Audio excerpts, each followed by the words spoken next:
Sir, step up for me. You're matching a burglary suspect we just got a call on. I'm just sitting here waiting for the 26. I'm not your guy. Yeah? Then go ahead and stand up. Let me see those hands. I can't stand. I'm paralyzed from the waist down. Been that way for 15 years. Come on, man. You expect me to believe that? You look a whole lot like our guy.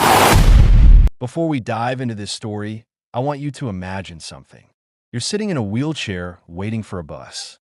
You're a combat veteran who sacrificed everything for this country. An immigration officer walks up, demands you stand, and when you explain you're paralyzed, he dumps you out of your wheelchair onto concrete. Sound impossible? It happened, and the cameras caught everything. Drop a comment below telling us where you're watching from. And if you believe no paralyzed veteran should ever be treated like this, smash that like button and subscribe, because this story will make your blood boil. James Mitchell, 34, sat in his customized wheelchair outside the downtown transit station on a warm Tuesday afternoon in Phoenix, Arizona. He was checking his phone while waiting for the number 26 bus, wearing a black t-shirt with a 101st Airborne Division insignia. A reminder of 3 tours in Afghanistan before an IED explosion in Kandahar province left him paralyzed from the waist down in 2009. James had just left a routine checkup at the VA hospital. His medical documents were in the bag hanging from his wheelchair. He had no idea he was about to become a suspect in a crime he knew nothing about. And he certainly had no idea that the next 8 minutes would change his life forever. And here's where everything goes wrong. Keep watching because what happens next will shock you. ICE Agent Derek Hutchins, 38, had been cruising the area looking for an immigration fugitive. The description was vague. Hispanic male, 30 to 40 years old, medium build, dark clothing, last seen near the transit station. When Hutchins spotted James, his mind made a snap judgment. Right age range, right build, right location. The wheelchair must be part of some elaborate act. Hutchins pulled his vehicle up to the curb and stepped out, his hand already resting on his duty belt. "Sir, stay right there. Don't move," Hutchins called out. Around them, commuters began to notice. A woman with shopping bags slowed her pace. A teenager pulled out his phone. An older man on a nearby bench turned to watch. James looked up confused. "Officer, is there a problem? You match the description of someone we're looking for. I need you to stand up and show me some identification." The words hit James like a punch to the gut. "Sir, I can't stand up. I'm paralyzed from the waist down. I'm a veteran. I was injured in Afghanistan. I've been sitting here waiting for my bus." Hutchins' expression hardened, his jaw clenching. "Yeah, I've heard that before. A lot of people suddenly can't walk when law enforcement shows up. Real convenient." James felt humiliation burning in his chest, but he kept his voice calm. "Sir, I physically cannot stand. I have documentation from the VA right here in my bag. I can show you." "I don't need to see fake papers," Hutchins interrupted, stepping closer. "Stop playing games and comply. Stand up. Last warning." James' hands tightened on his armrests. More people had stopped to watch now. A woman across the street had her phone out, recording. The teenager's camera app was already open, live streaming to his followers. Now watch this closely, because this is the moment that sparked a $24.6 million lawsuit. "Agent Hutchins," James said, reading the name on his badge and keeping his voice steady despite his racing heart. "I'm not your suspect. I've been here waiting for my bus. I just came from the VA hospital. I am paralyzed from combat injuries. My legs don't work." For a brief moment, doubt flickered across Hutchins' face. Then it vanished, replaced by stubborn certainty. "All right, you want to keep up this act? Fiend it." Hutchins moved behind James' wheelchair and grabbed both handles. "If you won't stand up on your own, I'll help you out of that thing myself." James felt the wheelchair beginning to tilt backward. Panic flooded through him. "Agent, please don't. You're going to hurt me. I'm telling you the truth." Around them, the crowd grew larger. Phones were raised, recording from multiple angles. People were shouting at Hutchins to stop, but he wasn't listening. With one sharp pull backward and a sideways shove, Hutchins sent James crashing onto the concrete sidewalk while at least 20 people watched in absolute horror. James hit the ground hard. His body folded awkwardly because he couldn't brace himself with legs that no longer worked. The sound of his shoulder striking the pavement made several witnesses gasp out loud. His phone skittered across the sidewalk. His medical bag spilled open. Papers from the VA, hospital scattered in the afternoon breeze. James lay there on the hot concrete, stunned and helpless, unable to push himself up or even adjust his position. Because that's what paralysis means. When you hit the ground, you stay there until someone helps you. The teenager who'd been live streaming kept his phone steady, capturing every second as his viewer count climbed past 2,000 people. The woman across the street was shouting now, demanding to know why Hutchins just assaulted a man in a wheelchair. An older man was yelling that James was a veteran and didn't deserve this treatment. But Hutchins wasn't stopping. He leaned down over James, who was struggling just to breathe normally after the impact, and pulled out his handcuffs. James' arms were yanked behind his back with enough force to make him cry out in pain. Within seconds, the cuffs were clicked tight around his wrists. Hutchins was breathing hard, his face flushed red. "You're under arrest for obstruction and failure to comply with a federal agent. Keep watching because what the witness captured on camera is about to expose everything." James managed to turn his head enough to see his wheelchair lying on its side 3 feet away. One was still slowly spinning. "I told you I can't walk," he said, his voice choked with pain and humiliation. "Why would you do this?" "I serve my country. I gave my legs for this country." Hutchins keyed his radio, calling for backup and reporting that he had a suspect in custody who had resisted arrest. The lies were being broadcast over official channels before James could even process what was happening. Within minutes, 2 police squad cars arrived as backup. When officers Maria Rodriguez and Thomas Chin stepped out and saw James handcuffed on the ground next to an overturned wheelchair, both of them stopped in their tracks. Rodriguez, a 6-year veteran who'd worked joint operations with ICE before, immediately looked at the crowd of witnesses with their phones out, then back at Hutchins. "Agent Hutchins, what's the situation here?" she asked, her tone making it clear she already suspected something was very wrong. Hutchins launched into his version of events. He'd spotted a fugitive match. The suspect refused to comply with orders. The suspect was faking a disability to avoid arrest. He'd had no choice but to use physical force. Chin walked over to James and crouched down beside him. That's when he saw the VA hospital bracelet still on James' wrist from his appointment that afternoon.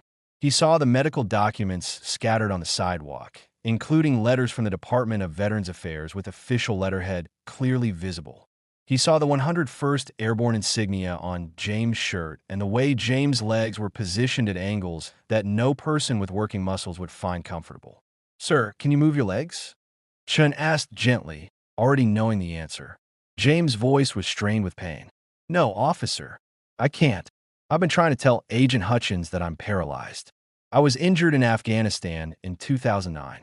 This is real. I'm not faking anything." Chun looked up at Rodriguez, and something unspoken passed between them.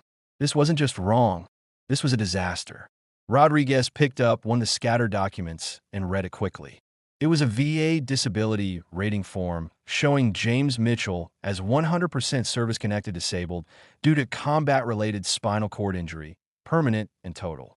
She walked over to Hutchins and showed him the paper. "Agent Hutchins, he's really paralyzed.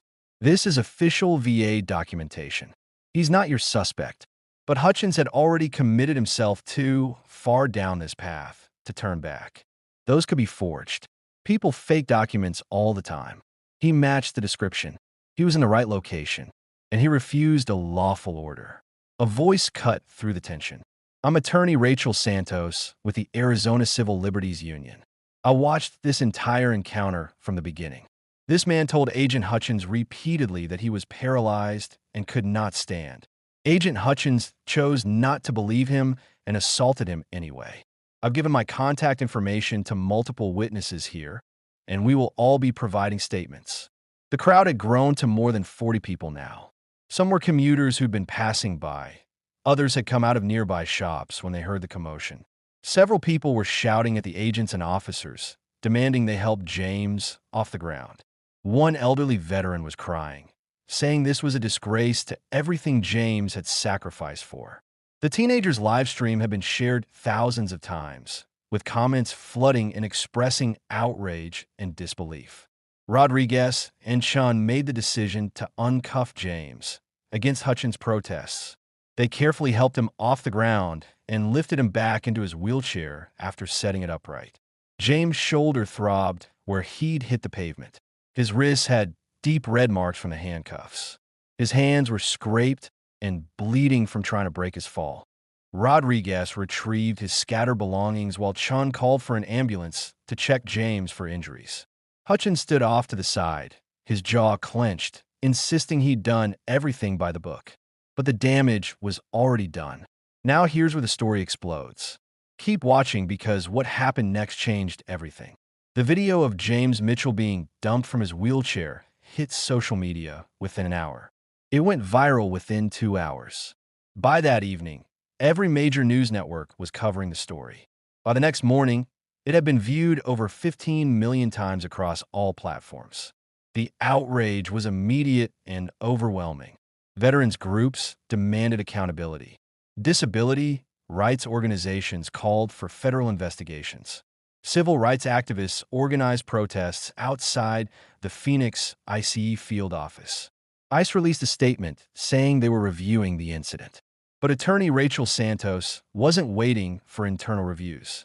She took on James as a client within 24 hours and immediately filed a notice of claim, the legal step required before filing a federal lawsuit. Her team began their own investigation, and what they uncovered was damning. And this is where it gets really bad. The pattern they found will shock you.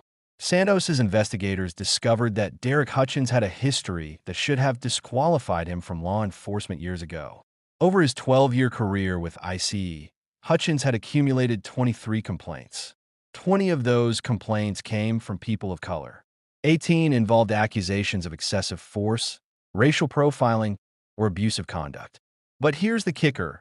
Every single complaint had been investigated and closed with minimal disciplinary action. Hutchins had never been suspended for more than 5 days. He'd never been demoted. He'd been sent to retraining 6 times, but nothing ever changed.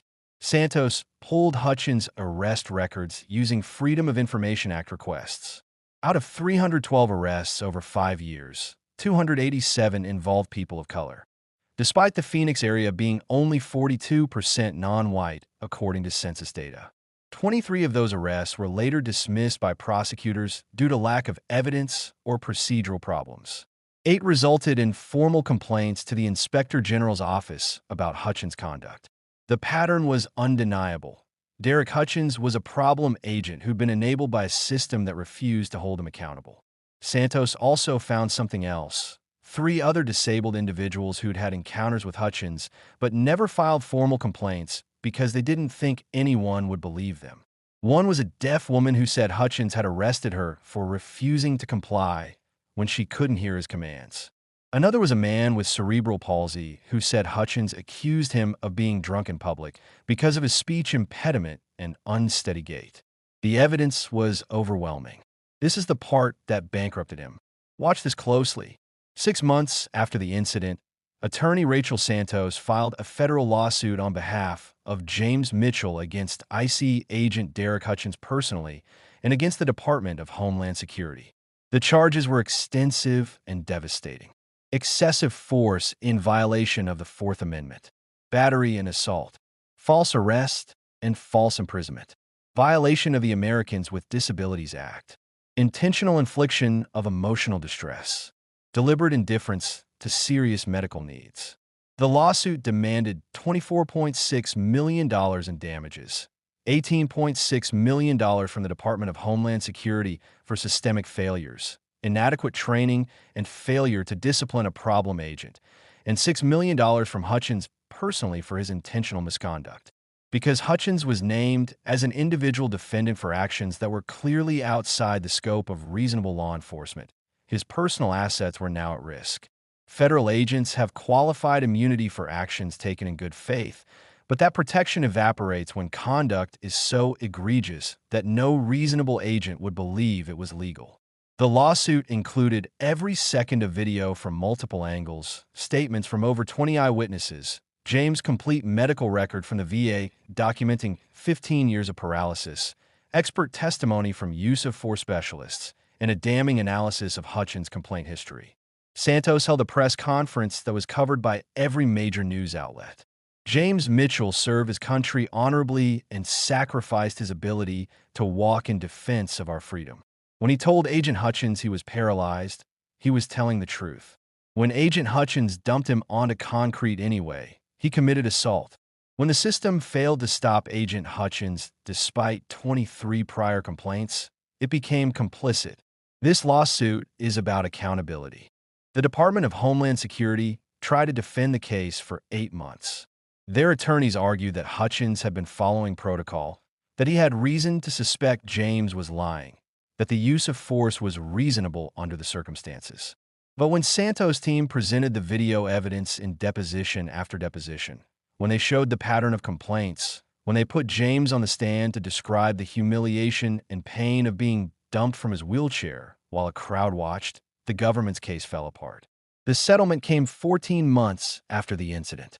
The Department of Homeland Security agreed to pay James $18.6 million and implement comprehensive reforms, including mandatory disability awareness training for all agents, stricter oversight of agents with multiple complaints, body camera requirements for all field operations, and an independent review board for excessive force allegations. But Santos wasn't done. She pursued Hutchins personally for the remaining $6 million. And this is where Hutchins' life completely collapsed. Hutchins had approximately $340,000 in total assets. His house had about $190,000 in equity. He had $87,000 in retirement savings. He had $42,000 in joint savings with his wife. His vehicles had $21,000 combined equity. It wasn't nearly enough to cover the judgment against him. Hutchins tried to file for bankruptcy protection, but the court blocked it. Under federal law, judgments from intentional torts like assault and civil rights violations cannot be discharged in bankruptcy. The debt follows you forever. The court ordered the seizure of his assets. His house was sold. His retirement accounts were emptied. His savings were taken. His vehicles were repossessed. His wife, Linda, had been married to Derek for 14 years. She was a teacher who'd worked hard and saved carefully. In a matter of months, she lost everything: her home, her financial security, the college fund she'd been building for their 2 teenage sons. By month 10 of the legal proceedings, Linda filed for divorce, citing irreconcilable differences and financial devastation. She took their sons, ages 16 and 14, and moved in with her parents. The boys barely spoke to their father anymore. They'd been bullied at school when classmates showed them the viral video. Both had to switch schools because the harassment was so severe. After paying $340,000 from seized assets, Hutchins still owed $5.66 million. At 40 years old, Derek Hutchins found himself working at a distribution warehouse for $15 an hour, the only job he could get as a former federal agent fired for cause with a massive civil judgment against him. Under federal law, up to 25% of his wages could be garnished to pay the judgment. Every paycheck, $375, was automatically deducted and sent to James Mitchell. Hutchins took home roughly $1,125 per month after garnishment and taxes. He lived in a studio apartment, ate cheap food, took the bus, and watched his ex-wife rebuild a life on social media. A life where she smiled again, where the kids looked happy, where there was no mention of him. The math was brutal. At $375 per month, Hutchins was paying approximately $4,500 per year toward the $5.66 million judgment. At that rate, it would take him 1,258 years to pay off the debt. He would be making payments for the rest of his life. The garnishment would follow him to any job he ever got. There was no escape, no relief, no second chance.